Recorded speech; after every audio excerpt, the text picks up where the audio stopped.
ওজনে কম দেবে অথচ আল্লাহ তাদের উপর অত্যাচারী শাসক পাঠাবে না, এটা হতে পারে? বাংলাদেশে এভরি আদার পার্সন ওজনে কম দিয়ে থাকে, এভরি আদার পার্সন। ধরেন এক ভদ্রলোক, টুপিওয়ালা ভদ্রলোক, দাড়িওয়ালা ভদ্রলোক, সাথে কিন্তু বরকাওয়ালা বউও আছে, 3-4টা বাচ্চাও আছে। রাত্র অনেক হয়েছে, বাসা যাইতে হইব।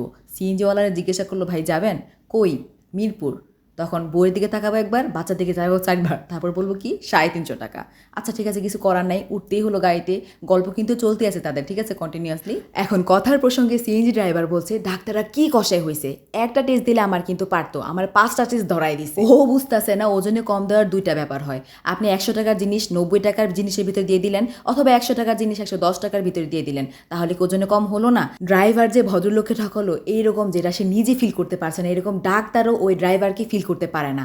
এইভাবে কিন্তু আমরা কালেকটিভলি একে অপরের উপরে দোষ চাপাই, একে অপরের উপর এভাবে কম দিয়ে যাচ্ছে, এইভাবে দেশটা আমাদের চলছে। সো কালেকটিভলি একে অপরকে ঠকিয়ে যাব আর আমাদের ওপর নির্যাতন করার জন্য অত্যাচারী শাসক আসবে না, এটা হতে পারে না। দেখেন আমি এই কেকটা চুলা সুন্দর করে বেক করে নিয়েছি, এটা স্পঞ্জি কেক ছিল, সুন্দর করে কালার এসেছে আর একদম তোতল স্পঞ্জি হয়েছে। ট্রাই করে নেবেন। ধন্যবাদ।